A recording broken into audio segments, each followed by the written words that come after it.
Não é possível. A física não permite. Nunca provaram nada contra mim. E não vão provar. Você é safado. Você é moleque. Você é safado. Você é moleque, você é safado.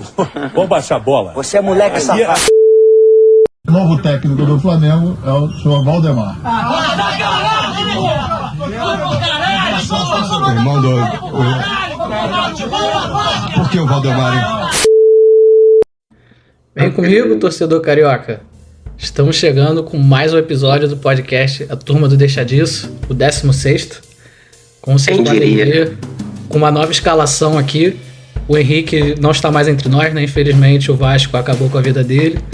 Pro lugar dele a gente trouxe o Vitor, que tá aqui. Eu não sei até quando eu vou durar, né? E finalmente trouxemos um flamenguista, né, Sérgio? Depois de muito apelo popular. Depois de protesto, né? A gente abriu a nossa cota aqui para flamenguistas. O Natan tá aí. Nosso novo membro fixo no lugar do Matheus. Tomara que não sofra tantas críticas quanto o Matheus, que foi expulso pelos fãs. Mas sejam bem-vindos. Eu tô ao meu lado. Bom, mais uma vez começando pelos nossos destaques. Sérgio, qual é o seu destaque do final de semana?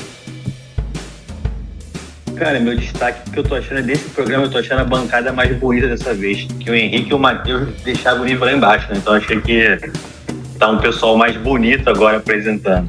Mas em relação aos nossos jogos, eu não posso deixar de falar da volta do dinizismo. Tô iludido de novo, eu quero que o Fluminense volte a ficar bem. Deu um sinal de melhora. E é pro técnico da seleção brasileira e o técnico do Fluminense. Então, a gente vai falar um pouquinho disso hoje.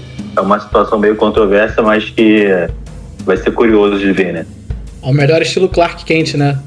Uma hora técnico do Fluminense, uma hora técnico da seleção. Realmente vai ser interessante ver. Marcelo, seu destaque. Cara, meu destaque é o glorioso Botafogo, que não sabe o que é perder fora a casa, ele faz fora de casa a sua casa, mas tendo um destaque do Botafogo, eu colocaria o senhor Lucas Perry, o digníssimo senhor da bunda mais bonita do Brasil. Que defesa, né? Que defesa. Realmente. Então, Natan. Consagrado pelo Alex Teixeira no último jogo também, diga-se de passagem, né? Ele e o Adriel. Natan, seu destaque. O meu destaque, ele é um destaque quando a gente fala só dele. Depois do destaque do Marcelo, ele virou um nada. O meu destaque se chama Matheus Cunha, que para mim fez a primeira partida de goleiro grande da carreira dele no final de semana. Até então, para mim, era somente um homem parado debaixo das traves. Polêmico em nosso novo analista. Vitor, qual é o seu destaque? Cara, meu destaque, infelizmente, vou deixar para falar de Vasco um pouquinho mais para frente, é mais uma tragédia que o futebol brasileiro proporciona para gente, que é a morte da Gabriela Anelli, uma torcedora do Palmeiras de 23 anos que estava no Allianz ontem. Foi ontem o jogo? Foi sábado. Ontem, né? Não, foi sábado. Sábado à noite. E por uma tragédia que me parece que a gente não sabe muito bem, mas a imprensa brasileira já deu o ar da graça a diagnósticos sem saber. A gente já viu gente famosa falando caminhão de merda hoje aí na internet por causa disso, mas eu queria trazer como destaque negativo em memória da Gabriela e da família dela aí mais uma tragédia que o futebol brasileiro proporciona pra gente, infelizmente. É questão de tempo, né, acontecer algo do tipo, né, infelizmente. E é questão de tempo acontecer de novo, né, cara? Já foi o Scud lá do Fluminense, enfim, um exemplo que me veio à cabeça. Se a gente for buscar na internet, aí são vários e vários exemplos por motivos diferentes, mas na prática é sempre a mesma coisa, né? Violência como cultura do futebol, com apoio da Polícia Militar, mais uma vez, como de costume também, que é uma coisa que a gente tem que falar, que é, no mínimo, despreparo que esses caras têm para tratar com torcida organizada. Torcida, de maneira geral, no futebol. Fica aí o nosso luto aí, né, pela Gabriela. E lamentável, né, você tocou ali, mas Thiago Leifert escalado é um poeta, né? Não é a primeira vez. E provavelmente não será útil. De aproveitamento, cara. Só abre a boca pra falar merda. Enfim, por que a gente dá relevância ainda, mas é um cara público, né? Meio que não tem como fugir. Né? Bom, o meu destaque vai para mais uma vez, na rodada passada, se não me engano, foi a rodada com maior média de público da história do Brasileirão, né? Tanto de pontos corridos quanto não pontos corridos. E acho que essa rodada, se não me engano, foi até maior, essa 14ª, né? Então, esse campeonato está bem divertido de ver, né? A gente já comentou aqui, tem bons jogos, tem Botafogo que está aí absurdo, mas São Paulo, Flamengo, Palmeiras, Fluminense, todo mundo colocando casa cheia, então que continue assim, né? E que, como o Vitor falou, a gente tenha melhor apoio aí, tanto da polícia como da torcida também, mais consciência aí pra gente não ter esses apavoros aí sempre, né? Mas é impressionante como os clubes demoraram a perceber essa tendência até global de que o público gosta de ver jogo. O torcedor, todo do mundo todo gosta de ver o jogo, e o Brasil demorou muito a ter essa cultura de sócio-torcedor. Que hoje em dia, por exemplo, consegue pagar o seu sócio e você vai, dependendo do seu plano, você vai em jogos o ano todo de graça. Eu, por exemplo, eu pago agora, acho que é R$100, se eu não me engano, e eu tenho todos os jogos de Fluminense mandante, eu tenho 100% do meu ingresso. Então, pegando o exemplo do Fluminense mesmo, Fluminense em crise, a torcida meio bolada com o time, botou 35 mil pessoas ontem no Maracanã. Ontem. Se for pensar, é um público muito bom, que fosse, sei lá, 6, 7 anos atrás, não daria nem 15 mil pessoas, provavelmente. Então, hoje, com essa facilidade de acesso, com até a segurança em si, no jogo ali, melhorou muito o acesso ao jogo, tem mais coisa para se fazer no estádio, não é somente você ir lá ver o jogo e ir embora, tem outras coisas. Então, acho que demoraram, mas finalmente perceberam que o brasileiro gosta de futebol e que, se tiver um produto bom, ele vai consumir. Beleza. Começando então nossas pautas aqui, né? Mais uma nota de pesar pro futebol do Vasco, que mais uma vez não apareceu, né? Foi mais um jogo que foi difícil de assistir, cara. O Vasco não tem imaginação nenhuma. Contra o Botafogo foi a mesma coisa. E mais uma vez ali tomou um gol até... Não sei se foi falha, né? Mas acho que o Léo Jardim poderia ter... Falha. Poderia ter sido...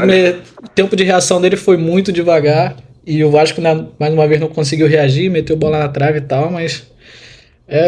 Vitor, como sua primeira vez aqui, dá o seu diagnóstico do Vasco e procura-se um técnico, né? Já tem quase um mês o Vasco aí atrás de um técnico, enquanto o Botafogo em uma semana resolveu o seu caso de técnico. O Vasco tá aí até agora, e aí apareceu o Paulo Brax, né? Falando, não, que dessa semana não passa, mas diretoria muito omissa, né? Pô, pra dizer o mínimo, né, cara? Com relação ao jogo, assim, falar do jogo do Vasco hoje, algumas rodadas já é uma eterna repetição, né? O jogo do Vasco contra o Cruzeiro foi um jogo horroroso, um grande nada dos dois times. O time do Cruzeiro é muito ruim também, tanto de elenco quanto de futebol, mas é um time ruim e duro, um time que dificilmente toma gol, que toma pouco gol, uma defesa forte, um time muito intenso, mas é um time muito pouco criativo. O jogo foi horrível, era a cara do 0-0. O Cruzeiro não teve nenhuma grande chance de gol. O Vasco teve uma ou duas, assim, que não foram grandes chances, mas teve um pouco mais de volume. E a gente contou com mais uma ajuda ao adversário do nosso goleiro Léo Bracim. E é um cara que tem um braço menor do que o padrão aí estabelecido, porque não é possível, cara. É um goleiro que já no início da temporada já vinha tomando alguns gols, que é aquele gol que não é exatamente falha, mas já fica... é um goleiro nota 6. Ele vai te pegar algumas bolas difíceis, vai fazer alguns bons jogos, até no Campeonato Brasileiro ele deu alguns pontos pra gente, mas fatalmente é um goleiro que vai falhar, entendeu? O Vasco teve alguns na sua história, uns melhores, outros piores, mas nos últimos anos a gente teve Fernando Miguel, Fernando Praz, Martin Silva, que melhores ou piores eram goleiros que te entregavam bons jogos e te entregavam falhas. O Léo Jardim é um goleiro assim, e é um sintoma do péssimo trabalho da gestão de futebol do Vasco, que estava negociando com o Léo Jardim, um goleiro que custou 13 milhões, no orçamento de 100, é mais de 10% do seu orçamento. Um goleiro que custou 13 milhões e o Vasco negociando com ele, antes de fechar com ele, conseguiu fechar com o Ivan. É um goleiro que veio de graça por empréstimo pelo próximo ano, com um contrato de obrigação de compra de acordo com metas, né? Um bom goleiro, que não perde em nada em termos de nome ou de carteirada para o Léo Jardim, que sairia de graça no primeiro ano. E aí você só gastaria, quem sabe, dependendo da quantidade de jogos que ele tivesse, no segundo ano. E o Vasco insistiu, manteve a negociação com o Léo Jardim, que se prova um goleiro, no máximo, mediano. E esse é mais um sintoma do péssimo trabalho da gestão de futebol do Vasco, que o Vasco tá fazendo hoje 18 dias sem técnico, sendo que o Barbieri já tinha caído contra o Flamengo, ele era um moribundo depois do primeiro tempo contra o Flamengo, não tinha a menor condição de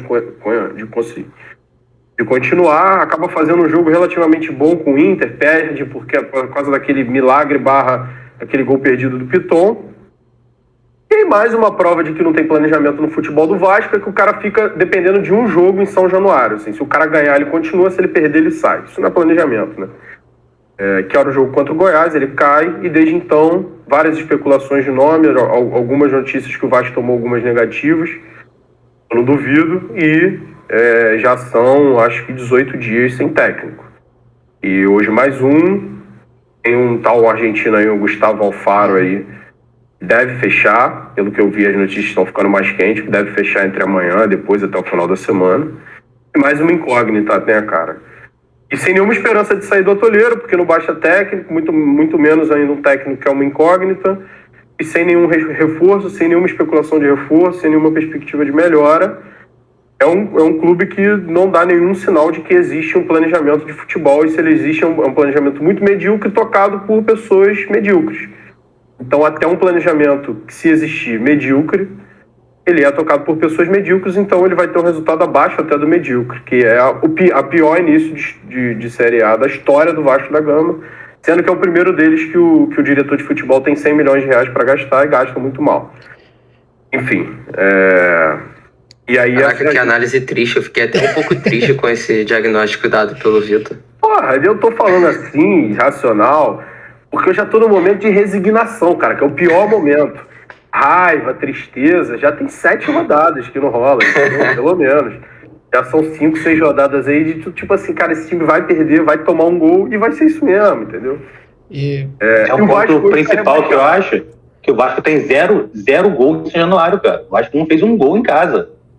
Cara, pensar o time gol em casa geralmente na ilha, né? Consegue se garantir em casa, né? Você se garante em casa, pega um pontinho ou outro fora pra se livrar do rebaixamento. Cara, eu não sei o que vocês acham, mas o Vasco joga o pior futebol do campeonato, cara. O Vasco é pior que o Goiás. Com toda certeza. Pior que o Coritiba. É o mais frágil do campeonato. Não é o time mais fraco em termos de elenco. Mas é o que joga o pior futebol. É o time mais frágil. É o time mais fraco, assim. Não, é o que joga pior. É o que joga pior. É o pior futebol. Não tem menor. Pode jogar. O Coritiba pode jogar igual. Mas o Curitiba meteu mais gols outro dia no time. E o Vasco não mete gols do time nenhum. E é bom lembrar que a situação ela não é mais catastrófica, porque o Vasco tem uma vitória milagrosa contra o Galo. E não faz nenhum sentido. Imagina o torcedor do Atlético hoje. Imagina o torcedor do Atlético do Cuiabá, que conseguiu perder pro Vasco, não sabe como, pensando hoje, né?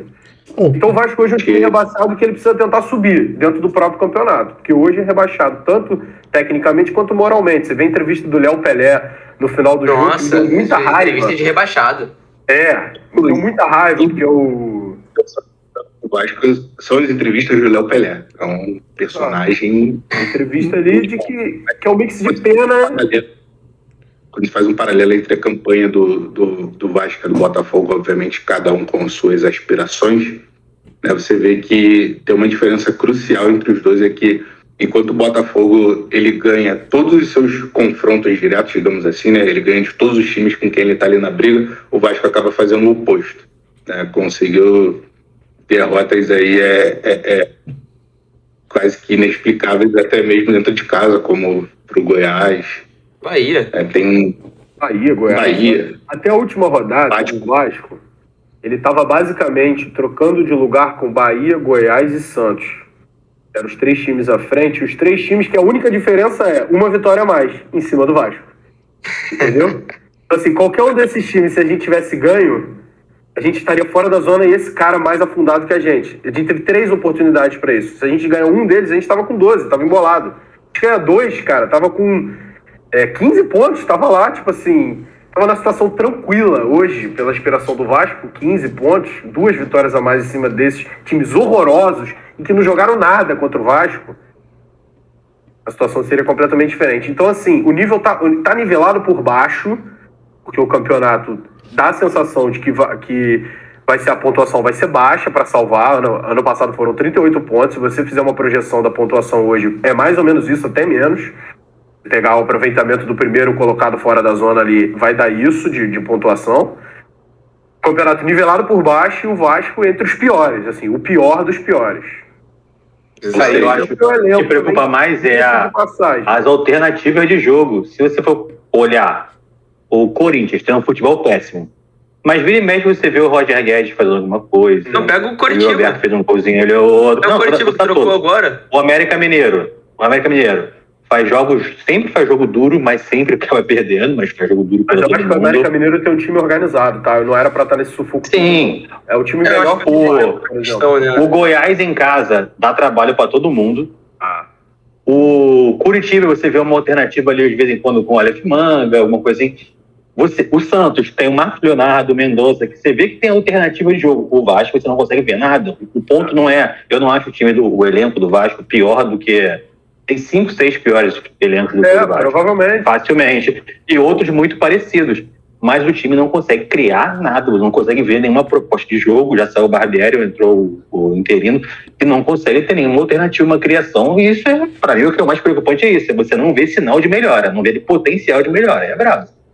Mas isso, e aí para mim fechar o meu primeiro arrazoado, é o seguinte. Quem conhece um pouco de Vasco sabia que não bastava você estar entre os... É isso que você falou. Nós temos um elenco ali claramente, ou provavelmente melhor que 5, 6 times, e muito parecido com, se vou botar no bolo aí, com 7, 8 times do campeonato, tranquilamente. Mas quem conhece de Vasco sabia que entrar numa Série A depois de 2 Série B seguidas, um clube completamente traumatizado, apostando numa base que carrega há anos a pressão de salvar o clube e carrega uma sequência de fracassos, quem conhece de Vasco sabia que era muito arriscado. Sabia, por exemplo, que era muito melhor você apostar no elenco nota 5 e que te entregasse experiência e um time cascudo para jogar uma Série A para ficar em 13º colocado e brigar pela Sul-Americana. Era muito melhor. E não era o caso do Vasco. O Vasco teve mais de 100 milhões, foram 110 milhões no total que o Vasco gastou. Dá suficientemente bem para montar um time para brincar pelo G4. Digo isso tranquilamente, que foi o que o Botafogo fez com menos. Entendeu? Enfim, isso só mostra o abismo da incompetência desses caras, e aí com aquele agravante que eu falo muito, Luiz Mengo, do cara ser Flamengo, coisa e tal, e esse não é o problema em si, isso é só um agravante. Eu acho assim, inaceitável um flamenguista comandar o Vasco. Como o Flamengo deveria e deve achar inaceitável o vascaíno comandar o Flamengo, não importa as credenciais que esse cara seja. Futebol não é lojas americanas, amigo. É outro negócio. Mas assim, que não seja um vascaíno, mas que seja um cara que tivesse conectado com o sentimento da torcida e entendesse que entrar num campeonato assim ia dar merda, e tá dando. Bom, belo diagnóstico, né? Triste, porém bem argumentado. Sim. Eu tô pensando até em torcer pro Vasco próximo rodada. Não, eu acho que a grande é o benefício. Mais uma vez, a análise do jogo que ele falou sobre o Vasco, mais uma vez, parece que é a mesma coisa. O que o Henrique já fala há um mês, todo o programa, se você copiar e colar, é igual, cara. É sempre a mesma coisa, sempre as mesmas características de jogo, sempre a mesma coisa aí. Uma luz no fim do túnel. Eu acho que tem uma parada que para mim, em muitas campanhas, tanto as vitoriosas como as derrotadas, é algo que fica muito presente em algum momento, e me parece que no Vasco está presente muito cedo, que é o clima. O clima de rebaixado como o clima de campeão, né? Que sim, que lá em General Severiano já tá forte. O Botafogo tá 100%, né? Vamos diga-se de passagem, faça jus.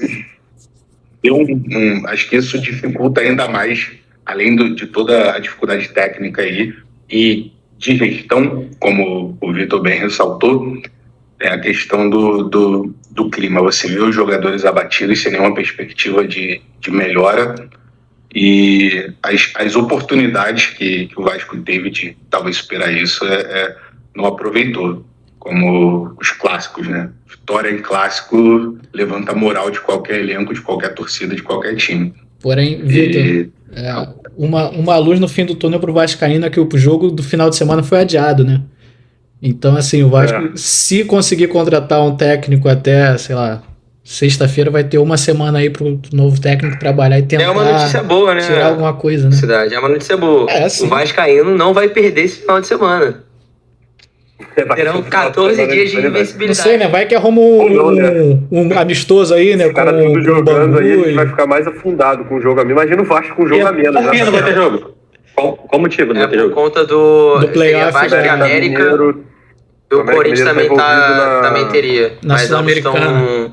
Tem confronto da Sul-Americana nos playoffs agora esse meio de semana. O Corinthians vai jogar Sul-Americana, aí teve que atrasar o jogo da Copa do Brasil. Acho que foi uma coisa assim. Exatamente isso. Esse jogo do Vasco e América foi remarcado só para outubro, então a princípio Caraca.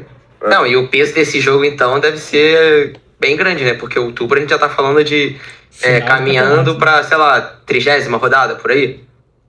Cara, se por um milagre, assim, ou é um milagre da gente chegar lá respirando, ou vai ser um jogo pra, tipo assim, se apar de cal, enfim, ou pra já ter tudo pro caralho. Vamos ver, né? Bom, seguindo com a nossa pauta aqui, no sábado também tivemos talvez o jogo mais esperado aí da rodada, né, devido ao recente rivalidade aí de Palmeiras e Flamengo, né? Jogo no Allianz. Nathan, queria sua análise, né? Basicamente foram dois tempos distintos. O primeiro, o Palmeiras superior ali, acabou saindo fazendo gol, uma falha do Fabrício Bruno, achei, né? O cara furou ali a tirada de bola, mas o Palmeiras foi melhor, mereceu. No segundo, quando o Flamengo coloca Arrascaeta, Everton Ribeiro, né? Jogadores considerados talvez titulares, o Flamengo foi melhor e conseguiu empate e por pouco não virou, né? Você acha que o Flamengo está priorizando as Copas? E se sim, se você concorda com isso? Vamos lá. Acho que esse jogo, ele era muito claro o que aconteceria nele a partir do momento em que é divulgada a escalação, né? Uma escalação um pouco diferente do que o Flamengo vinha colocando em campo desde que o Arrascaeta e o Everton Ribeiro voltaram de lesão. Uma escalação sem meias, né, ofensivos ali no time, com 3 atacantes, com 2 pontas, e aí a parte da criação ali ficando a cargo do Gerson e do Vitor Hugo. E o Flamengo, historicamente, né, nunca jogou bem, nunca soube jogar com essa formação, né? O modelo de ataque do Flamengo, tanto com o Gabigol quanto com o Pedro, não é favorecido sem sem 2 figuras, né? Ou um meia ali, um cara para segurar a bola e dar o passe, né, quebra-linhas, que encontra esse atacante ali em condição, ou um segundo atacante jogando muito próximo, né, do centroavante ali, como o Bruno Henrique foi para o Gabigol, como para o Gabigol foi para o Pedro. Alguém para tabelar, para conversar ali. Sem uma dessas 2 figuras, o ataque do Flamengo é mais improdutivo do que já vinha sendo aí nesse ano. Então era quase que uma tragédia anunciada. O primeiro tempo foi um massacre do Palmeiras. E o 0-0 ficaria de bom tamanho, né? Apesar até que teve a falha do Thiago Maia, que para mim não tem condições nenhuma de vestir a camisa do Flamengo e para mim de nenhum outro clube brasileiro. Eu achei ele um jogador muito, muito, muito displicente. É claro que isso.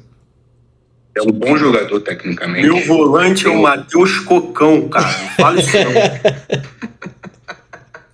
Mas aí a gente está falando primeiramente de jogadores de futebol.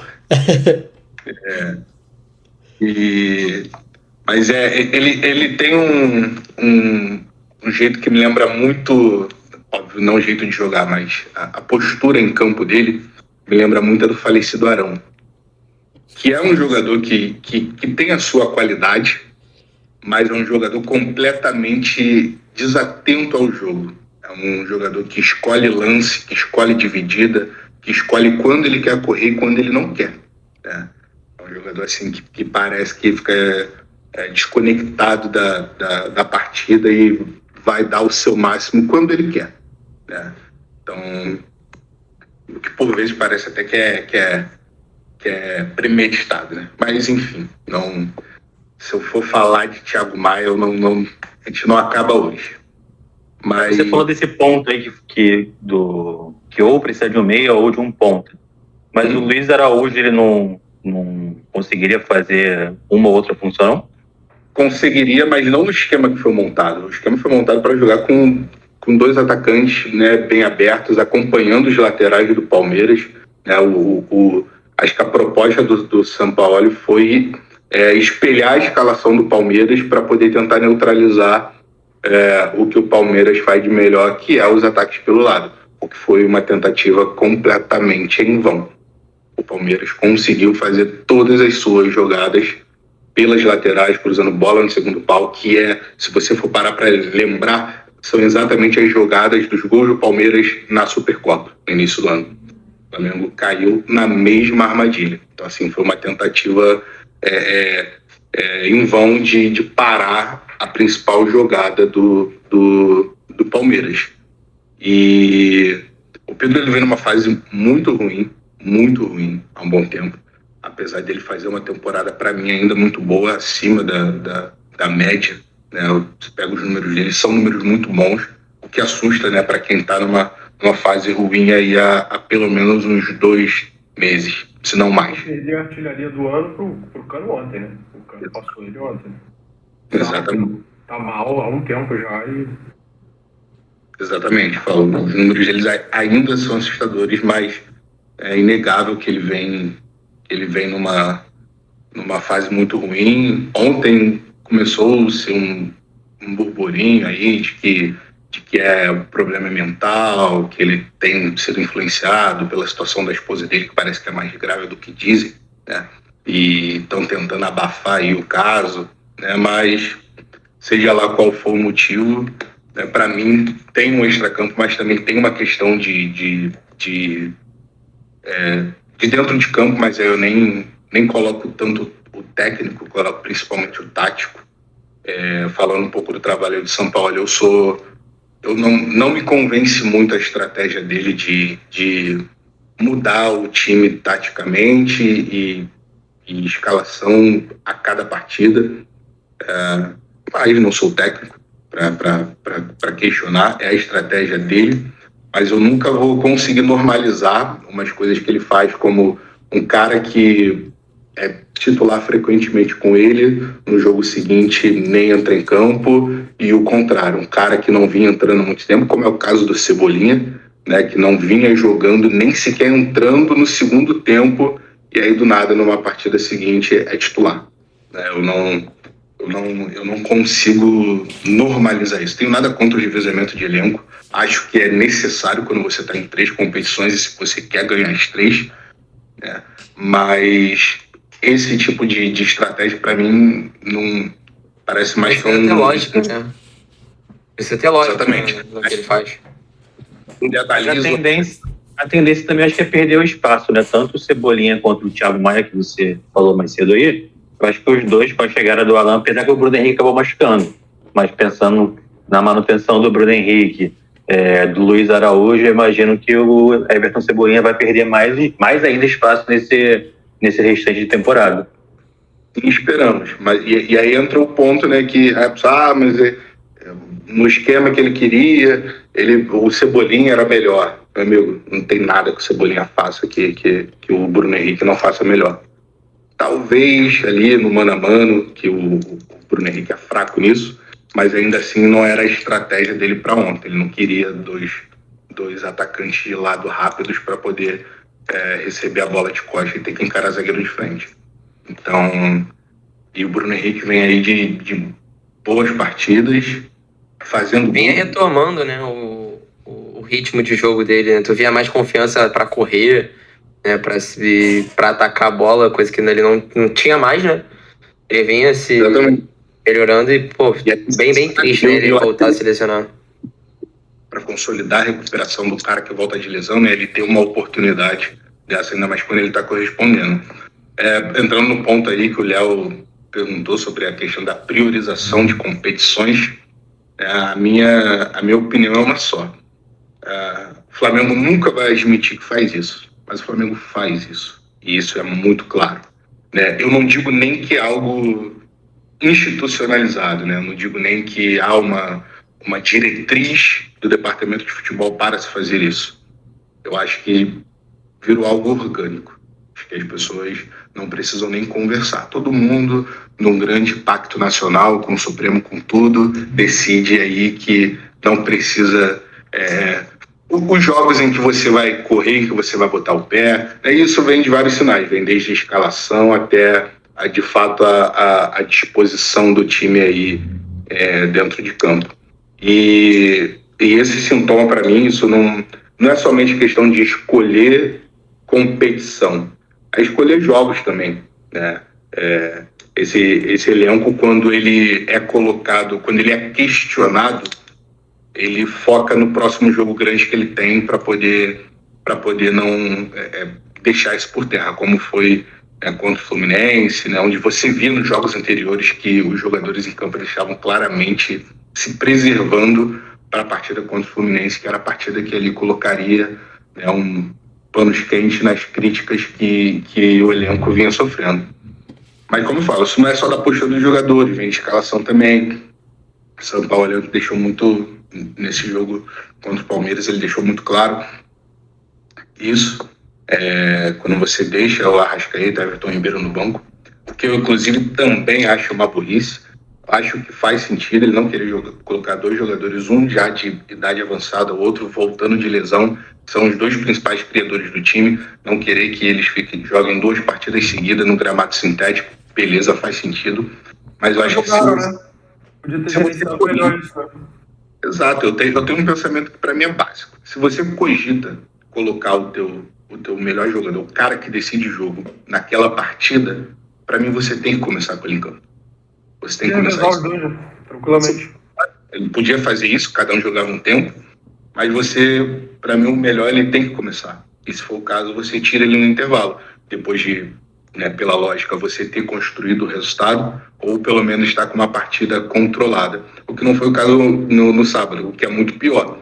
Entra sem os dois, toma o gol, e aí eles são obrigados a jogar o segundo tempo numa pegada muito mais forte, num jogo muito mais disputado, precisando correr atrás do placar. Então, acabou não servindo de nada, né? Querer poupar. Desgaste ou tu nem leva, então deixa os caras no Rio treinando, até porque já são jogadores com histórico de lesão, fortalecendo, já que pra entrar, às vezes entra no segundo tempo, um jogo corrido pra cacete, que precisa fazer um gol, aí acaba mesmo como se fosse um jogo tranquilo, jogado 90 minutos, o cara jogou 45 num jogo fodido. Nada mesmo.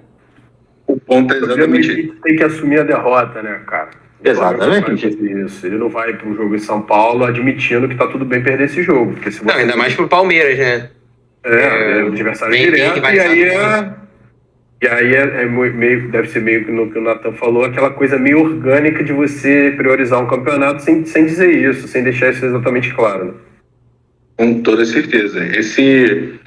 Sobre o jogo agora no meio de semana da Copa do Brasil, acho que o Flamengo ele vai entrar em campo para passar, muito por conta do resultado que fez no primeiro tempo. Mas é um jogo que se o Flamengo vai em desvantagem, por exemplo, eu acho que iria, não para entregar, mas com aquele sentimento de se não der, não deu.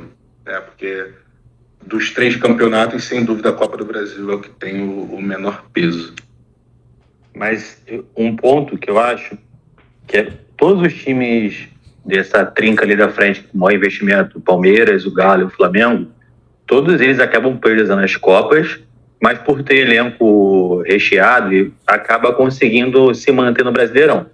Mas a partir do momento que acontecia nos últimos anos, que quem perdia, principalmente a Libertadores mais cedo, focava mais no Brasileirão e conseguia ir mais longe.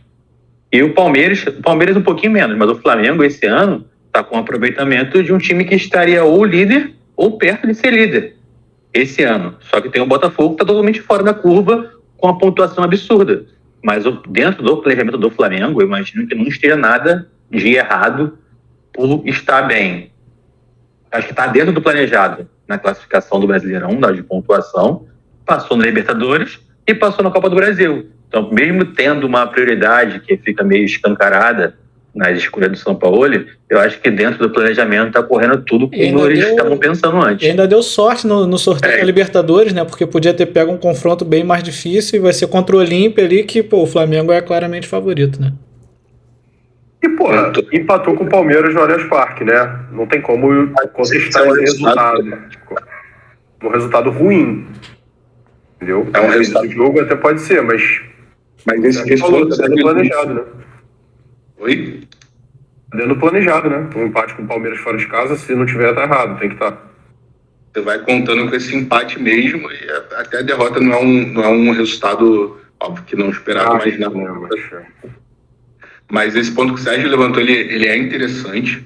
O Flamengo tá bem, mas é um bem que você pode afirmar quando você olha a tabela.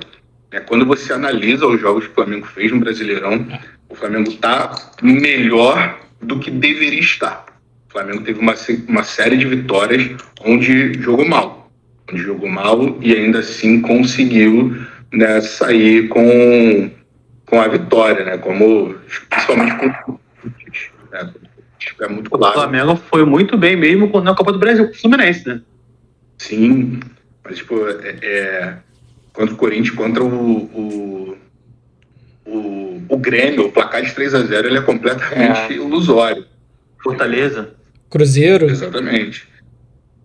O Flamengo tem uma série de jogos que foram enganosos. Hoje eu acredito, na minha opinião, o Flamengo hoje está no seu melhor momento no ano. É um time que se ajustou principalmente defensivamente. Tem falhas pontuais, claro, mas, né, o sistema defensivo, de uma forma geral, ele evoluiu. Isso, ao meu ver, se deve principalmente a uma subida de produção aí considerável do Davi Luiz. É um cara que sempre foi extremamente questionado. É um cara que sempre foi... não teve as boas atuações em momento nenhum que se esperavam dele, apesar de que ele foi muito importante no ano passado, sim. Né? Mas esse ano ele estava devendo boas atuações e aí já emenda uma sequência de 3, 4 bons jogos, se firmando como titular. E aí o Fabrício Bruno é o oposto. Vem numa sequência de jogos muito ruins. Para mim, já merece ir para o banco. Mas ele está ali vivendo na sombra do Davi Luiz, tudo de produção. O Matheus Cunha, ele vem ganhando mais confiança, né? E como a gente falou, como eu falei no início lá nos destaques, não é um goleiro que me enche os olhos. Para mim, a estratégia do Flamengo tem que ser vender na primeira proposta que tiver. Mas ele vem ganhando confiança. E você vê isso principalmente pelas participações nele na saída de bola, jogando com o pé. Para mim, goleiro seguro é goleiro que consegue sair com a bola no pé sem apavoro, né? Sem o Rossi já pode jogar, então? Não, acho que ele começou a treinar essa semana, eu acho. Ele tava no banco, não tava agora? Não lembro, ele chegou a ir pro banco? Acho que tava também. Acho que não. Eu acho que tava, eu acho que eu vi isso. Eu acho que não foi, não. Mas chega pra ser titular, né? Rossi, o Alan, o Luiz Araújo, acho que nem tanto, mas o Rossi e o Alan, sim. Na teoria, o Rossi chega para ser titular. Até quero ver como o Sampaoli vai fazer isso, nessa transição do Matheus Cunha para o Rossi, porque não é só uma questão técnica, é uma questão de gestão de elenco também, né? Porque o Matheus Cunha, querendo ou não, segurou o Rojão aí, depois de uma fase muito ruim do Santos, muito questionado. Tendo o Hugo, um goleiro mais experiente que ele no banco, que subiu e foi muito criticado até ser negociado. Então, assim, ele não tinha uma tarefa fácil. E apesar de que, para mim, a primeira grande atuação dele foi contra o Palmeiras, mesmo assim ele vinha sendo seguro e correspondendo às expectativas ali. Então, eu tô curioso para saber como o São Paulo vai fazer essa transição do Matheus Cunha pro Acho que o nível dele e do Rossi são tão diferentes assim. Rossi e Matheus Cunha, óbvio que dada a devida, cada um com a sua experiência, né? O Rossi é muito mais experiente, mas tu acha que ele é tão melhor do que o Matheus Cunha? Eu sinceramente não sei, eu acompanhei um pouco ou quase nada do que é o Rossi, mas ele foi trazido para ser a solução do gol do Flamengo, ponto. Mas é uma barração fácil, né? Tirar um moleque, eu imagino que se fosse, sei lá, anos atrás, o Diego Alves agarrando, titular, eu achava que seria muito mais difícil. Agora, um moleque que acabou de entrar imagino que não vai ser difícil, não. A curiosidade é para saber se isso vai ser feito de imediato, né? No primeiro jogo que o Rossi estiver disponível, ele vai ser titular, ou se vão aguardar o mínimo vacilo do Matheus Cunha que seja para que o Rossi assuma o gol. Essa é a minha dúvida aí de como vai ser gerido essa mudança, mas que o Rossi veio para ser titular, isso é inegável. Agora, também o questionamento que o Marcelo fez, ele é pertinente, eu não sei responder se o Rossi ele é tão melhor assim como o Matheus Cunha. Eu espero, preciso e quero sim, porque se ele for só um pouquinho melhor, já não me adianta. Mas esse ponto, para mim, pode ser determinante para a subida de nível, para continuar subindo nível como o Flamengo vem subindo, que é ter um goleiro mais seguro e um goleiro que decide jogos, né, que não teve em nenhum momento esse ano, e a consolidação da zaga, que o Davi Luiz consiga se manter no nível que ele vem apresentando nas últimas partidas e que o Fabrício Bruno se recupere ou vá para o banco. Caraca, quem diria, né? O Fabrício Bruno, sei lá, tem 2 meses tá dando entrevista no Globo Esporte, destacando o momento dele. E hoje podendo ir pra banco. Em uma semana muda tudo, né, cara? Não tem jeito. Menos pro Vasco. Acho que ele é um zagueiro muito bom em cobertura. Todo mundo falou que ele ia se zicar depois que ele disse que queria ver o atacante ganhar dele na corrida. Caraca, isso aí na corrida ele não perde, mas ele prejudica muito na saída de bola. Ele tem um passe muito ruim. Tanto que, se você olhar contra o Palmeiras, essa função ficou completamente com o Davi Luiz. De pegar ali e sair jogando. Acho que o Davi Luiz ele teve não sei se um surto de consciência ou se foi algo que a comissão técnica podou nele, que eram os lançamentos. Ele tinha o costume de fazer uma saída de bola dando o lançamento lá para frente, né, que eu costumo chamar de Hail Mary. Ele lança e vamos ver quem pega. E ele parou com isso. Quando o Palmeiras ele fez a saída de bola ali pelo chão, muitas vezes ele mesmo carregando e conduzindo a bola até quase a área do Palmeiras, e enquanto o Fabrício Bruno ele ficava mais ali na cobertura. Mas ele tem um passe muito ruim, tanto na construção das jogadas quanto defensivo. Muitas vezes o Flamengo toma a bola chega no pé dele e ele erra um passe relativamente fácil. Bom, fechamos então aqui a parte do Flamengo e agora seguindo adiante pro Fluminense, Sérgio, que voltou a vencer, né? E mais do que isso, jogando bem, né? Jogando como vinha jogando há 3 meses atrás, né? Quando foi campeão carioca ali, todo mundo considerava o Fluminense um dos favoritos também pro brasileiro, né? Mais uma boa partida do Marcelo. E o agora... queria sua opinião sobre essa nova função do Diniz aí, que como o pai do Cris agora tem 2 empregos, né? Técnico do Fluminense e técnico da seleção. E aí quando tiver jogo da seleção, ele vai treinar a seleção e ninguém vai treinar o Fluminense, né? Vai deixar auxiliar, alguma coisa assim. Se isso te incomoda e sua análise do jogo também.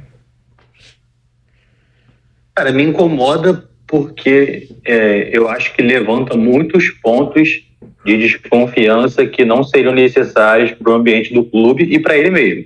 Eu acho que é uma baita oportunidade para ele. Ele falou que não iria caso tivesse que sair do Fluminense, então eu acredito firmemente nisso, porque ele poderia sair. ele não precisaria ficar. Só que em todas as atitudes dele vão ser levadas em consideração. Por exemplo, ele foi para a seleção, ganhou, perdeu no Fluminense, vão falar, tá vendo? Não jogou a cabeça do Fluminense. Aí na seleção ele vai e convoca um jogador que já estava sendo convocado, tipo o André e o Nino. Vou falar, pô, tá querendo valorizar os caras do Fluminense. Ou ele vai ficar com medo de convocar, achando que tá puxando sardinha pro Fluminense, porque querendo ou não, uma convocação é uma valorização do ativo do clube. E isso realmente faz diferença para uma venda que o Fluminense precisa vender alguém, faz diferença. Eu concordo que tenha que levar em consideração a ética do cara, não pode ficar pensando que ele vá fazer uma coisa pensando em ganhar algum benefício depois. A gente sabe como é que a sociedade funciona, a gente sabe como é que a mídia funciona e que esses pontos vão ser levantados daqui a um tempo. Em relação ao treinamento, hoje dentro de um clube tem um técnico para defesa, um técnico para ataque. O técnico em si vira e mexe e nem dá o treino especificamente. O Fluminense separa muito o treino, fica esse lance de toquinho para lá para cá, um treino só a finalização. Então não teria tanta diferença. Mas, mais uma vez, vamos usar esse argumento caso o Fluminense esteja mal. Então acho que para o ambiente do clube, para ele, não vai fazer bem nesse sentido. Mas é uma puta vitrine pro cara. Eu acho que eu não colocarei ele na seleção, mas eu entendo a escolha e acho que é um cara que merece, é um cara que pelo menos pensa diferente, é um cara que se propõe a tentar fazer algo diferente para o brasileiro. Então acho que é uma oportunidade muito boa para ele. Só que como a gente viu, já teve muito protesto, a torcida vaiou quando ele foi anunciado no telão, na entrada do time, mas depois aplaudiu e reconheceu a boa partida que o Fluminense fez. Só que, conforme eu disse, vai sempre ter essa pulguinha atrás da orelha de que vai ficar corrido, ele vai dividir a atenção, mas ele é um cara, e já diversas entrevistas de jogadores que falaram sobre ele, falam que ele respira o Fluminense realmente. Ele fica 24 horas trabalhando, é um cara que em casa fica vendo o jogo pra cacete, é um maluco que ele não mora com a família dele, ele mora sozinho no hotel justamente para ele ficar focado no trabalho dele. Então, se for pensar que ele já faz um pouco acima da média dos outros técnicos, não perderia tanto em relação aos outros times, mas vai perder em relação como era no próximo ano. É desnecessário, né? Porque aí, se for o contrário, o Flamengo e o Fluminense vão jogar quarta de final da Libertadores, aí ele convoca o Gabigol, o Pedro e o Ayrton Lucas, e aí vão falar, né? Convocou os caras para eles não poderem descansar para jogar nas quartas de final, né? Vai para jogar um amistoso. Vai gerar um questionamento que vai ser prejudicial para todo mundo. Sendo que também tem um ponto. Um técnico de futebol, ele tem um empresário que também é empresário de outros jogadores.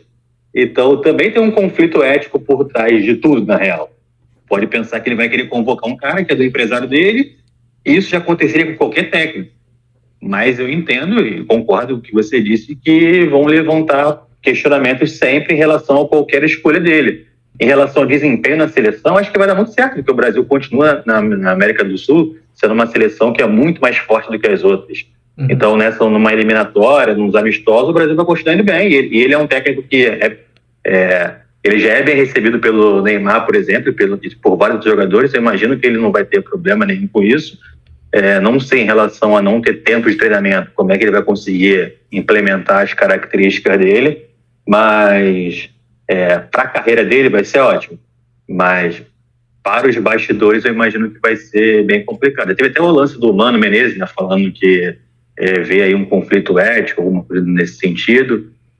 Vão levantar muitas bandeiras disso e resta saber se ele vai conseguir se blindar bem. Se o Fluminense estiver bem, se conseguir não é nem ser campeão, conseguir se manter ali em cima no Brasileirão, terminar bem a Libertadores, não vai ter, eu acho que, muitos questionamentos não. Mas se perdesse ontem, já seria uma pressão muito grande. Se começar o desempenho cair mais ainda durante o Brasileirão, imagino que ele vai assim, sofrer muitas críticas e se bobear até demitido por conta disso. Em relação ao jogo, né? Como você perguntou? Pode falar. Não, é porque essa situação do Diniz é muito estranha, né? Eu achei uma loucura da CBF no início. Sobre o Diniz, eu até mudei um pouco de opinião, que é a maior chance da carreira dele, né? Treinar a seleção brasileira, não importa em qual modelo, a seleção principal, a maior chance da carreira dele, como foi a do Ramon nesses jogos que teve.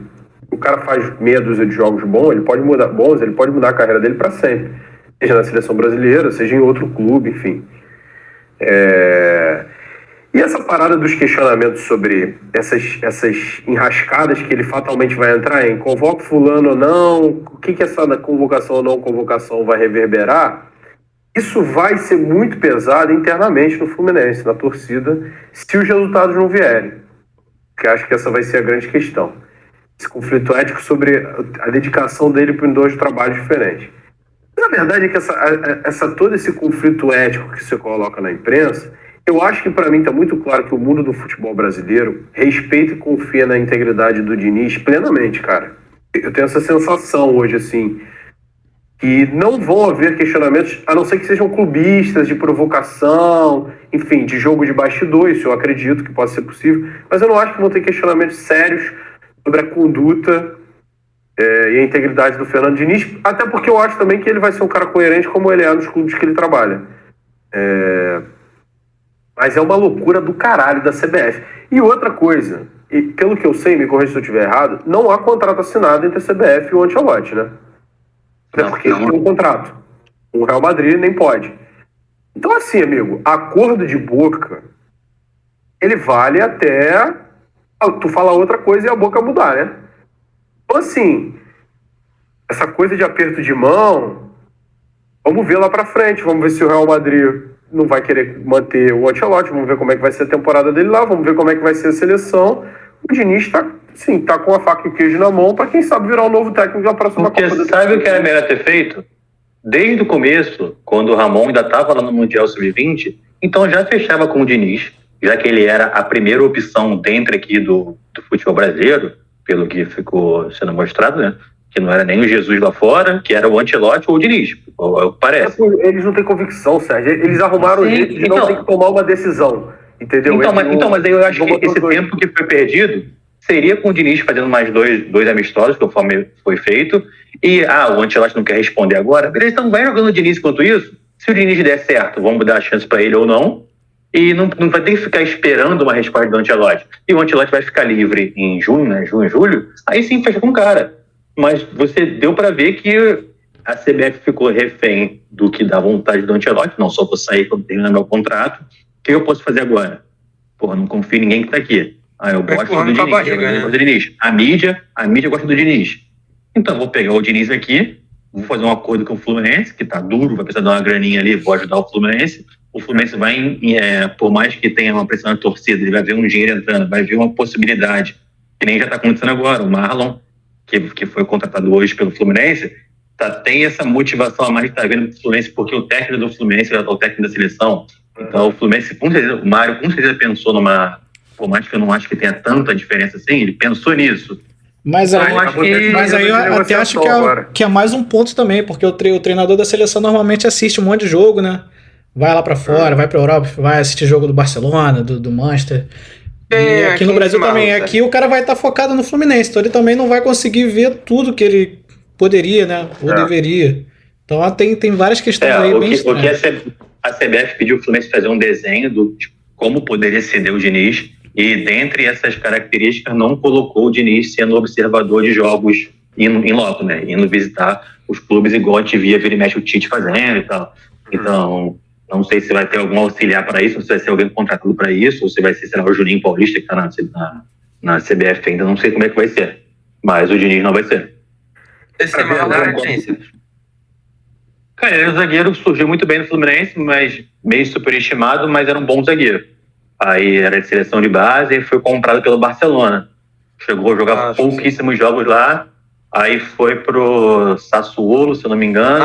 Tô ligado. Jogou no Sassuolo, aí foi pro Olympique de Marselha, foi pro Monza, aí o Shakhtar comprou. Aí nisso, com o lance da guerra lá, ele pode ser emprestado, né? Sem custos para outro time. E aí o Fluminense, como perdeu o Manuel por anabolizantes, o Vitor Mendes por apostas esportivas, aí só tem o David Braz e o Nino e o Felipe Melo, o moleque da base.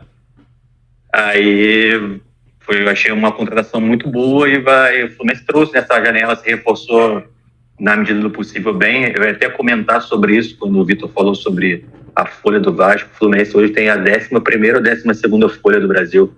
E tu olha o time titular do Fluminense, é um time realmente muito bom. Lógico que tem um jogador velho que só tá no Fluminense por conta da idade também, senão não estaria, que é o caso do Fábio, o caso do Keno, o Marcelo, e esses jogadores saudáveis e jogando, é um time titular muito bom.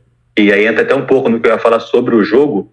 Era um dia que eu imaginei que o Fluminense fosse sofrer um pouco, porque não teria o Arias nem o Ganso. O Ganso está nesse mistério se está com uma lesão ou não. O Fluminense falou uma coisa, o técnico, o interino falou outra, o auxiliar falou outra. Então eu imaginei que o Fluminense já estava criando mal jogadas, que seria uma tarde difícil. Mas o Fluminense conseguiu achar bastante alternativas, principalmente pela boa partida do Martinelli, um cara que eu odeio, mas que fez uma partida muito boa. A volta do André e do Nino fez total diferença na saída de bola do Fluminense, mas conseguiu finalmente fazer essa jogada de saindo lá de trás. E o Diniz até falou sobre isso, que a culpa é da saidinha. Ele falou, cara, a saidinha é a solução pro Fluminense. A culpa é do jogador que não está se movimentando certo, a culpa é do cara que não está se solidarizando para aparecer pro companheiro, para ter esse toque de bola. E o Marcelo é um cara que jogando saudável, um cara que é totalmente fora da curva, um lateral que é muito acima dos outros e que permite o Fluminense ter uma fase construtiva muito boa, junto com o Keno, que está voltando a ter uma sequência boa no Fluminense, é um cara que está subindo o nível. O Cano, por mais que não tenha feito uma boa partida novamente, é um cara que, se tiver a chance de gol, ele vai fazer. E o Fluminense teve, se não me engano, 15 finalizações, estava tendo 4, 5 no jogo, chegou bastante. E agora, com esses reforços que chegaram, o Fluminense trouxe o Danielzinho de volta, que é um cara que acaba conseguindo compor ali o elenco. O Johnny Gonzalez, que eu não gosto, o cara tem 4 gols de 2019 para cá. O Nino, zagueiro, tem 4 gols esse ano. Uma comparação meio idiota. Mas a gente vê o quanto o cara... É um cara rápido, é um cara que já jogou bem no Fluminense uma época, então o Diniz confia nele, pode ser uma alternativa. O Léo Fernandes, que é um jogador bem promissor do Uruguai, estava no Toluca fazendo boas partidas, mas ele também tem um extracampo meio complicado. Mas trouxe ele por empréstimo, pagou, se eu não me engano, cerca de 1 milhão de euros pelo empréstimo, e caso queira comprar depois de um ano, vai custar 30 e poucos milhões. É uma aposta, mas que é um jogador meia que finaliza, um meia rápido, então achei uma boa aposta. Agora o Marlon, que é um zagueiro que chega para ser titular, o Felipe Melo está até bem, mas eu acho que vai acabar rodando pro Marlon, caso o Marlon esteja em forma, né? E o Fluminense deu uma encorpada no elenco, porque ele viu o Ricon com as lesões que tiveram durante os últimos jogos, quando precisava entrar Pirani, Giovani, o próprio Guga, Thiago Santos, o Fluminense caía muito de desempenho. E acho que com essas contratações acaba tendo um pouco... O elenco encorpado vai ajudar na Libertadores no Brasileirão. O Fluminense tem uma pontuação boa até, acaba estando muito distante do líder, pelo que falamos antes, que o líder está isolado lá em cima, mas o Fluminense pelo menos voltou a ter um desempenho bom, ganhou o jogo. No primeiro tempo não teve quase susto do Inter. O Inter estreou o Ener Valencia muito mal, o cara estava pesadão.com. O Inter chutou uma vez no primeiro tempo. O primeiro tempo foi muito fraco, e no segundo o Fluminense todo recuado, mas o Fluminense consegue marcar bem. O Fluminense é um time que até nesses momentos que estavam mal, ele conseguia se blindar ali atrás da jogada. O único perigo foi aquela bicicleta do alemão, os 34 do segundo tempo, né? Foi o único... O Fluminense não teve muito susto e conseguiu chegar um pouco à frente. Já teve mais uma partida, um péssimo segundo tempo do Lelê. O Lelê foi muito mal, começou a ser vaiado e piorou mais ainda o que ele estava desempenhando. Mas o Fluminense tinha feito se bobear, a pior partida dos últimos 5 anos do Fluminense contra o São Paulo, né? Uma partida muito fraca. E precisava de uma resposta contra o Internacional. E mesmo com os desfalques, o Fluminense acabou conseguindo um resultado muito bom. Um resultado que colocou o Fluminense no G4. Está muito embolado ali entre o segundo e o 10º. Está muito perto da pontuação. 5 pontos. Mas que dá uma motivação pro Clássico. Você vai ter o Fla-Flu no próximo final de semana e vai ter o desfalque do Keno, que tomou um amarelo num lance que bem confuso, nem falta, eu achei que foi. Eu vi que ele ficou bem chateado, né? Que ele reclamou muito com o juiz. O Diniz falou que ele chorou no vestiário, estava chorando no vestiário. que tá vindo numa crescente muito boa e vai ser um desfalque muito grande. O Flamengo também perdeu o Bruno Henrique por lesão, né? O Fabrício Bruno e o Ayrton Lucas não vão jogar também. E o Flamengo joga agora no meio de semana. O Fluminense não joga no meio de semana. Então acaba tendo um pouco mais de equilíbrio nesse confronto. Mas dá um ânimo a mais do que o Fluminense estava desempenhando um futebol muito ruim e sem alternativa de jogo. Dessa vez conseguiu balancear bem essa bola esticada ou a saída atrás, não ficou dependente exclusivamente disso. E hoje eu vejo o Fluminense com os 11 titulares ali, é um time muito forte. E aí vai depender se não vai ter o vazar de novo de um monte de lesão, como é que vai ser essa sequência do Diniz com a seleção, com o Fluminense, como é que eles vão conseguir administrar essa questão. Mas acho que deu uma apaziguada na relação do time, diretoria, técnico e torcida, que estava um pouco abalado. Mas vamos ver como é que vai ser nessa sequência. Agora... O comentarista que fala hoje aqui está um pouco mais animado do que estava na semana passada, com toda certeza. Agora, Marcelo, vamos falar do líder. Que não importa em casa, fora, gramado sintético, gramado ruim, gramado bom, não sofre gol, né? Acho que a gente, melhor característica fazendo um paralelo com os outros times. A melhor característica do Botafogo é... Times campeões normalmente são as melhores defesas, né? E o Botafogo sofreu 7 gols em 14 rodadas, né? É absurdo. O Botafogo não sofreu gol em, acho que 8 partidas ou 9. Cara, acho que são 5 jogos seguidos sem sofrer gol no Brasileiro. E assim, Segovinha joga bola, Adrielson joga bola, Lucas Perry, Marlon Freitas. Pensei que você ia cantar a música do Segovinha. Eu pensei, mas deixa pra depois. Mas só análise do jogo e... Não sei, né, cara? Falou que é do Botafogo, mano. É muito absurdo esse aproveitamento 85%, né? Cara, não tem muito o que falar. Eu gosto muito de um dado atual sobre os times cariocas, que é a diferença do Botafogo, primeiro colocado, pro Flamengo segundo, é mais pontos que o Vasco tem no campeonato. Cara, isso é assustador, mano. É engraçado e assustador pro Vasco, óbvio. É assustador analisando os dois extremos, entendeu? Tanto a campanha do Botafogo quanto a do Vasco são assustadores. Não, claramente a SAF do Vasco é a melhor que tem. Pra mim, Super com todo respeito, eu sou apaixonado pelo SAF do Vasco. Super SAF do Vasco. Que viria para trazer alegria aos torcedores, e ela realmente trouxe, só não disse para quais torcedores. Caralho, houve um tempo que a gente deu um apelido que era Vasco da Grana. Vocês lembram disso? Não tem muito tempo. Pariu, parece que foi anos atrás. Exatamente.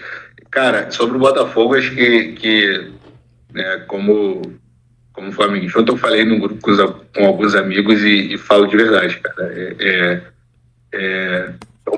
Triste é uma palavra muito forte, mas eu ficaria abatido se o Botafogo não levar esse campeonato, porque a campanha é realmente assustadora e quando você para fazer contas, o que eu não tinha parado para fazer até ontem, eu sabia que a última rodada ela seria muito determinante para o campeonato e aconteceu o melhor resultado possível para o Botafogo, que foi a sua vitória e o empate entre Flamengo e Palmeiras. E aí ontem, no final do dia, eu parei ali para fazer contas e aí você chega no seguinte cenário. Faltam 24 partidas para acabar o campeonato. E se o Botafogo vencer 13 dessas 24, ele chega a 75 pontos, o que dificilmente não seria campeão, né? Teria, para outro time fazer mais que 75 esse ano, vai ter que ser uma campanha praticamente perfeita daqui até o final, tanto para Flamengo, para Palmeiras. Então, e ganhar 13 jogos dos 24 que faltam representa um aproveitamento de 54%. E o Botafogo tem um... O aproveitamento do Botafogo vai ser uma crise, o Botafogo vai ser campeão em crise. Despencar o aproveitamento, e não só isso, né, que é o que você escuta, né, principalmente dos flamenguistas, não, é cavalo paraguaio, vai começar a cair, vai tropeçar. Não vai ser campeão com 86% de aproveitamento. Vai tropeçar. Mas para outro time ser campeão, não basta só o Botafogo tropeçar. Os outros times têm que fazer por onde. E ninguém está fazendo por onde. Então, Como eu digo, para um cavalo paraguai existir, tem que existir aí outros cavalos brasileiros, porque senão é só cavalo. E aí ganha quem tá na frente. Com certeza. Sobre o jogo, né, foi muito bom de ver o desempenho do Botafogo, principalmente no segundo tempo. O primeiro tempo foi um apavoro do Grêmio. No final do primeiro tempo eu tava com o cu trancado, vamos dizer assim, né, porque o Grêmio foi jogando bola na área, escanteio atrás de escanteio, principalmente no primeiro tempo. Soares, mesmo cambaleando, dando muito trabalho para a defesa do Botafogo. O de Plácido, ele me dá arrepios toda vez que ele vai defender, porque ele tem cara de maluco e parece maluco marcando. O Hugo também não dá essa segurança toda pro Botafogo. Até que veio o segundo tempo. O Caçapa / Lúcio Flávio, né? Vamos dar o mérito também pro Lúcio Flávio, por mais que eu não goste dele. A gente tem que dar o mérito que é devido a ele. Trocaram o Hugo pelo Marçal, que já deu outra cara, já deu outra segurança pro Botafogo. E a entrada do Segovinha, que é o xodó do Botafogo. Não à toa que o Segovinha ele foi determinante pros 2 gols, né, do Botafogo. E que trouxeram mais perigo pro Grêmio, porque no primeiro tempo o Botafogo tinha dado 4 chutes e o Grêmio 12. 8 escanteios a 0. Uma posse de bola de quase 60% pro Grêmio. E no segundo tempo não. No segundo tempo a gente conseguiu equilibrar mais as ações do jogo. Tanto que foram 2 escanteios para cada um. Botafogo com mais posse de bola, Botafogo chutando mais também. Então significa que as alterações surtiram o efeito que ele esperava. Porque realmente, se tu vai para um jogo contra o Grêmio, lá na arena, você não pode realmente ir todo aberto. Você tem que ir se precavendo, porque é um time forte, não à toa, não tinha perdido no ano ainda. Pareceu um pouco do que foi o Palmeiras e Botafogo, né? O roteiro, assim, do... Eu acho que o Botafogo sofreu mais contra o Grêmio do que contra o Palmeiras. Sim, o primeiro tempo foi um... Sim, mas tô falando sobre esse lance do Botafogo no primeiro tempo ter sofrido bastante e no segundo tempo ter ido melhor do que o outro time. Não, foi bem similar esses 2 jogos. Curiosamente, 2 jogos que eram importantíssimos, né, para as aspirações do Botafogo, até para consolidar, né, para a mídia, de certa forma parar com será que é de fato um cavalo paraguai? Será que vai brigar mesmo? Será que não é só fogo de palha? Foram 2 jogos gigantescos do Botafogo que soube suportar diante de toda a pressão, até mais do Grêmio do que do Palmeiras, né? Porque o Grêmio criou muito. Agora um parênteses, o que o Soares jogou sem joelho é absurdo, né? Não, eu fiquei assim, embasbacado com como ele é bom. Como ele é bom mesmo, todo manquitolando, como ele é bom, cara, como no ele segundo cria espaço, tempo, como ele é técnico. Dava pena, ele não conseguia andar, ele só mancava e no ataque ele só faltava fazer chover, né, cara? O que Imagina um maluco desse no Flamengo ou no Palmeiras. Não, você viu... E ontem deu pra ver o quanto ele devia sentir falta de um Messi na vida, né? Porque ele tava bem puto com os seus companheiros, olha. O time do... Tinha hora que ele tocava a bola, acho que era no Bitelo, eu acho. Aí ele fazia movimentação, o Bitelo não devolvia a bola onde ele estava esperando. Pois é. Tá ouvindo? Sim. Não, caiu aqui tudo. Aí, tipo, ele olhava o Bitelo e fazia assim, pô, não é possível. Eu tô pedindo a bola aqui, irmão. Tu tá olhando pro outro lado. Não, e tem aquela história, né, de, pô, eu prefiro tal jogador sem uma perna do que o meu, né? Por exemplo, eu prefiro o Soares sem joelho do que o Pedro Raul, né? Porra! Caralho! Sem os 2 joelhos. Tá provado aí que é melhor. Não, ele quase meteu um gol do meio campo ali que foi inacreditável, cara. Verdade, por um momento eu achei que ia entrar. Aquele quase gol dele na trave também. É um pensamento rápido gigantesco. A parada sobre o Botafogo é que... Tô vendo o time do Botafogo, assim, até agora, né? Tudo pode mudar, futebol. É um time que tá parecendo com com o Palmeiras do Abel, cara. Um time, assim, duro, um time que nem sempre joga bem, assim, nem sempre... Joga bonito, nem se fala. O Botafogo não joga bonito. Ele é um time que tem boas jogadas, sobretudo de transição, que tornam o jogo dele, em alguns momentos, até bonito, mas não é um futebol envolvente, assim, né? Mas é um time muito assertivo, né, cara? Chega e faz, não perde gol, assim, não perde oportunidade clara de gol. Não só o Tiquinho, mas o Tiquinho, de fato, é diferente. E é um time duro, cara, um time que parece cascudo, e parece que tá com uma mentalidade vencedora. Esse é um negócio meio subjetivo, né? Ainda é muito cedo para falar, porque é um time novo, que tá sendo montado ainda, né? Em termos, com certeza, o John Textor tá pensando num time de médio e longo prazo, mas parece ser esse time que tá ali, cara, criando caixa mesmo, a enfrentar um campeonato muito grande, que não tá nem na metade ainda, que vai ter oscilação, é natural que tenha, mas me parece que é um time que tá se preparando, tá ganhando caixa a enfrentar um campeonato complexo desse e chegar para ganhar, cara. Tá dando essa sensação. É curioso, porque a gente, no começo do ano, né, questionava muito o mental do Botafogo.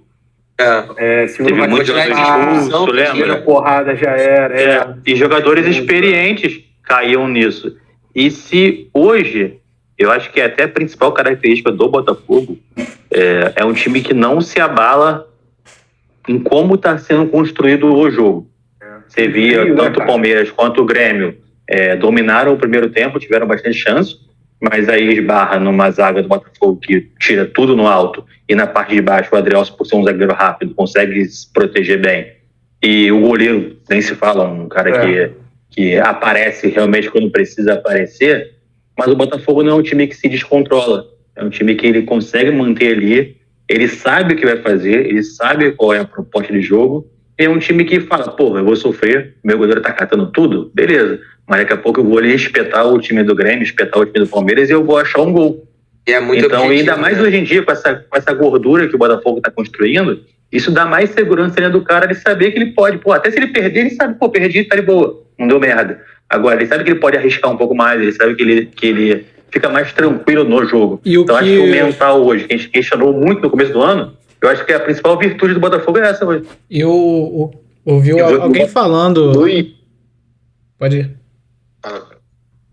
O Botafogo ele tem dois pontos, né, que acho que contribuem muito para esse mental, como o Sérgio falou. O primeiro é que ele joga de todo mundo ali do G6, ele é o que talvez tenha menos pressão.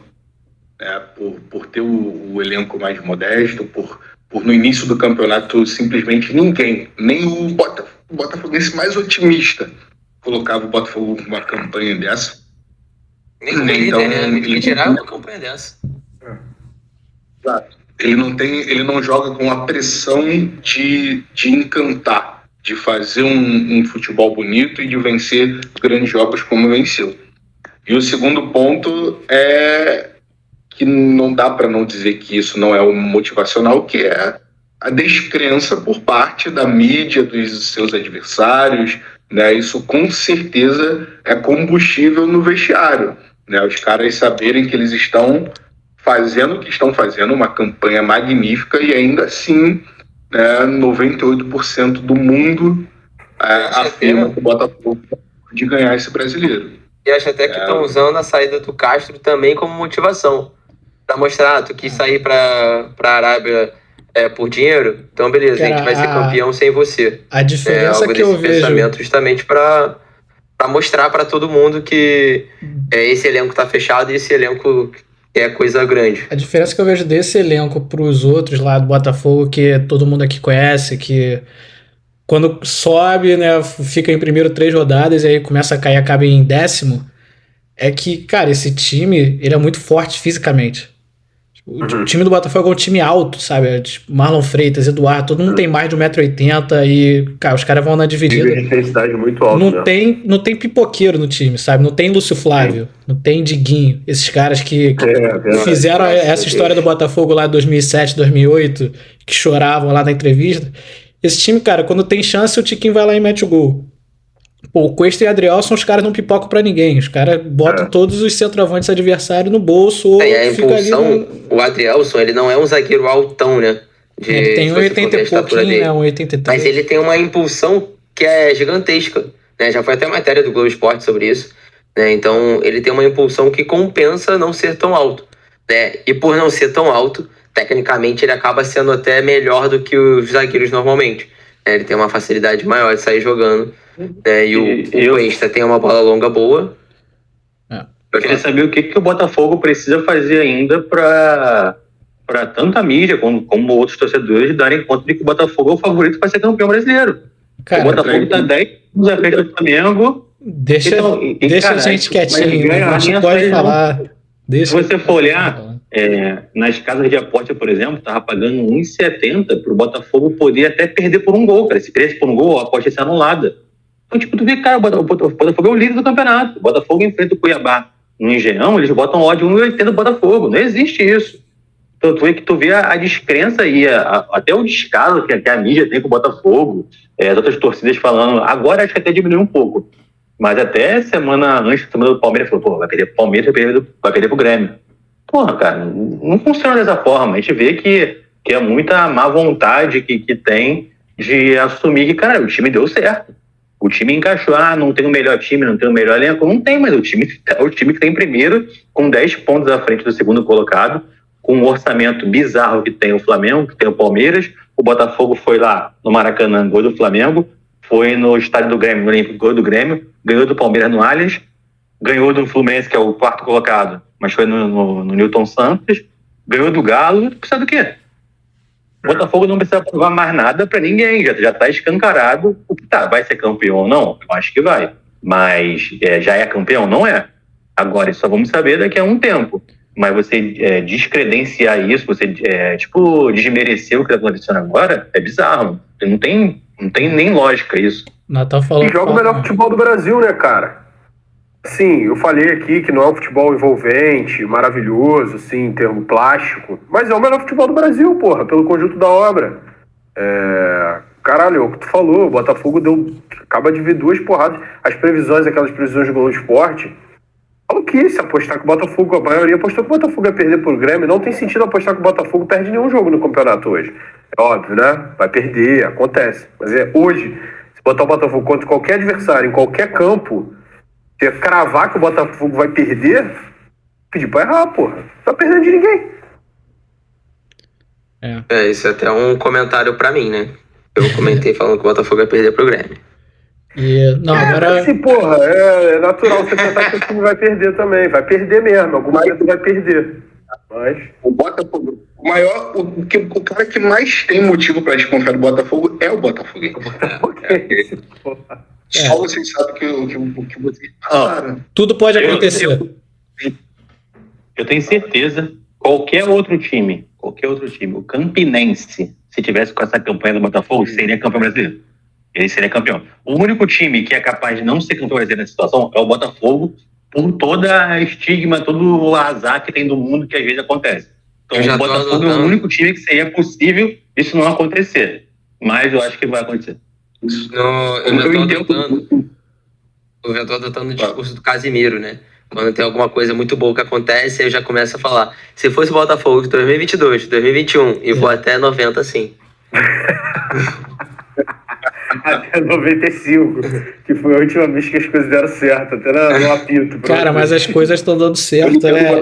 Isso que é assustador, sabe? Como amante de carnaval também, cara, o botafoguense, ele é o torcedor do Império Serrano, que você nunca vai acreditar. Que você vai ver sobre o Vasco também, que era o Império Serrano. Por favor, um pouco mais de respeito com o Império Serrano. Cara, e a parada é o seguinte, muito rápido, que é o Botafogo. Li algumas coisas já sobre pessoas de dentro do Botafogo, explicando como o Luiz Castro trouxe para dentro do Botafogo também. Não acho que é só o mérito dele, eu acho que desde que o John Textor assumiu, tá dando essa sensação com algumas ações, mas o Luiz Castro parece que trouxe essa coisa dessa mentalidade vencedora, além do discurso, mas de fato criar um departamento de futebol e criar um ambiente de futebol complexo e que funciona pensando grande. Eu tenho essa sensação do Abel, também já li algumas coisas nesse sentido, e li também sobre o Bruno Lage. dei uma lida em algumas coisas sobre ele, e me parece que é um treinador nesse sentido, tá ligado?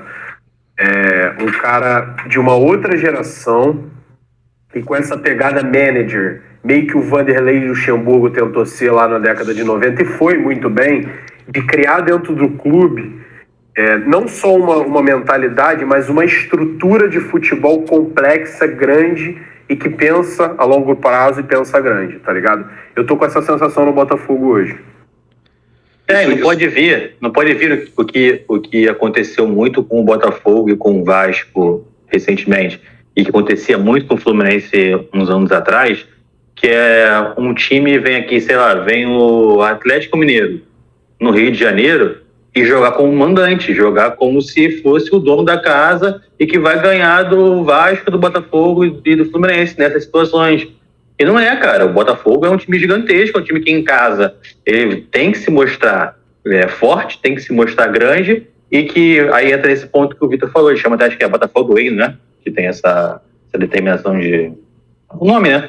Que é essa mentalidade realmente vencedora de que o Botafogo pode não ganhar um título. Eu acho que se ganhar esse vai até ser muito mais rápido do que pensava.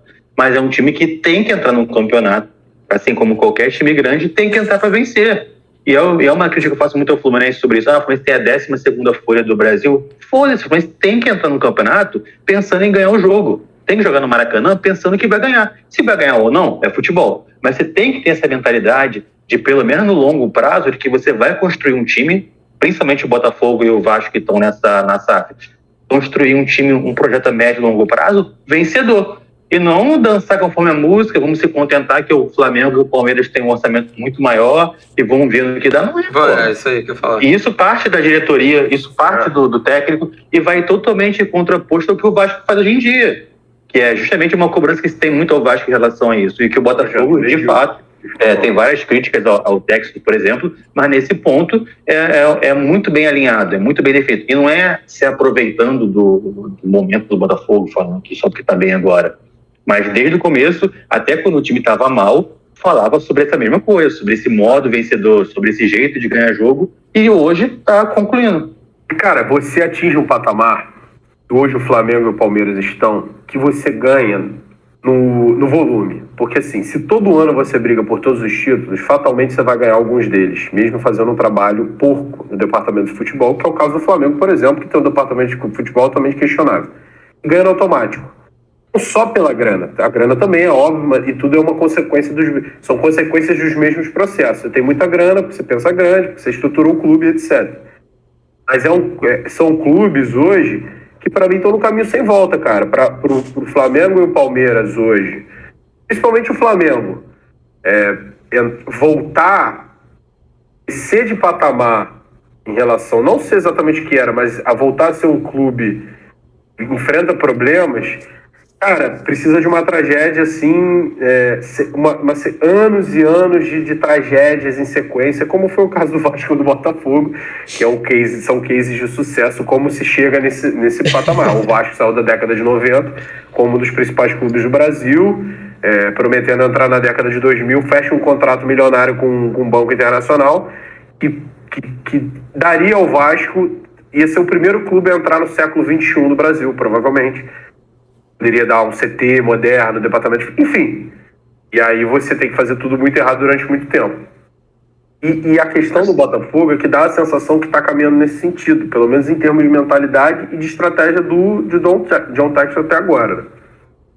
Essa fala do Vitor, ela, para mim, prova mais um ponto de que eu concordo com tudo que o Vitor falou, mas se você for parar para analisar em todas as situações, em todos os casos, tanto Flamengo e Palmeiras que estão mais fortes com isso, como agora o Botafogo, né? Essa mentalidade vencedora que vai muito além de postura dentro de campo, né? Vai em você ter uma gestão completa sobre a rotina do elenco, né? Desde gestão de folgas, a horários, a alimentação, a tudo. Exato. Essa cultura, ela sempre é implementada em time, até então, por um estrangeiro, seja técnico ou seja um gestor, né? Isso mostra como a gente é chovendo molhado, né? Entendo quem levanta a bandeira de defender os técnicos brasileiros, mas é inegável que a cultura de futebol é outra, tanto mais ainda para dirigentes do que para técnicos. E o caso do Flamengo, como o Vitor bem falou, só prova isso, né? Precisou-se um técnico estrangeiro vir para implementar essa cultura. O Jorge Jesus era esse cara que dizem que os caras foram pro Botafogo, de que comandava todo dentro do CT do Flamengo, tudo. Até decisões que não eram de um técnico partiam dele. E quando ele saiu, o Flamengo virou essa zona porque o departamento de futebol do Flamengo é formado por dirigentes amadores, não tem uma expressão melhor. Então isso para mim é cultural. Isso para mim é cultural. Às vezes quando o futebol ele vai passando por mudanças e a gente vai acompanhando, às vezes a gente esquece como era há pouquíssimo tempo atrás. Às vezes você pega fotos, todo torcedor do seu clube, às vezes você pega, vê fotos, vê vídeos de anos antes, não vou muito longe não, 2014, 15, 13, né? E você vê cenas que escancaram o amadorismo que era, como, sei lá, jogador se lesionando e saindo do treino com um carrinho de mão, de obra, né? Assim, todo mundo, essas cenas eram você via até pouquíssimo tempo atrás, e aos poucos isso está profissionalizando, e sempre com a vinda de um estrangeiro. E aí dá pra gente linkar muita coisa, como até o caso lá da CBF, a escolha do seu novo técnico. Bom, acho que é isso, né? Já passamos aqui de 1h20 de programa. Vamos fazer os palpites ou deixa para o Instagram? Deixa pro Instagram. Sérgio, você tem um recado final e aproveita e pede like pra gente aí também. Então, galerinha, muito obrigado aí pelo último vídeo. Voltou a crescer, né? A nossa audiência. Agradecer quem não deu like até agora, começou a ver o programa, já tá errado, mas aproveita esse momento e dê o like. Agradecer aí a presença dos nossos amigos, do Natan e do Vitor, que engrandeceram muito o nosso debate hoje. Então, o Natan vai ficar fixo agora, né? O Vitor aí tá sempre convidado. Não vai faltar pauta do Vasco, né? Pra falar. Vai ter sempre muito assunto sobre o Vasco. E é um cara que domina bastante todos os assuntos e vai agregar muita gente. Então, agradecer a vocês dois. E foram currículos que foram nos enviados, né? De ouvintes. E se você se sente apto a participar do nosso programa, pode solicitar aí a presença que vamos atender. E não tem nenhuma surpresa em hoje não, que eu tô criativo. Você não falou que ia cobrar o nosso ouvinte lá, que parou de comentar? Não, primeiro eu pedi desculpa, foi aniversário dele, né? Recentemente aí, e acabei falhando, é um cara que sempre lembra do meu aniversário, eu esqueci o dele, mas os parabéns, Pepe, mas você não tá merecendo parabéns porque você parou de comentar no nosso vídeo. Então, espero aí que você volte a comentar e agradecer o nosso amigo Luan, que tá sempre comentando, mesmo que com crítica, né? Ele é o que mais critica. Ele tá sempre firme e ele mostra que ele ouve o programa todo. Ele faz críticas de diferentes momentos do vídeo. Então ele não tá pulando só pra parte do Botafogo ou algo do tipo. Então fica aí também o convite pro nosso amigo Luan, né? E vamos ver quem que o Rodolfo vai odiar agora, né? Já que o Matheus saiu, quem vai ser o próximo alvo dele? Provavelmente Sérgio. Aí vamos ver. Também acha. Ele me manda um zap de vez em quando, me dando umas cobradas aí, mas eu tento ali... Vamos tentar trazer o Rodolfo aqui por um dia pra ver a opinião dele. Bom, é perigoso. É isso então, valeu rapaziada, tamo junto e até semana que vem. Valeu, galera. Valeu. Beijo no coração.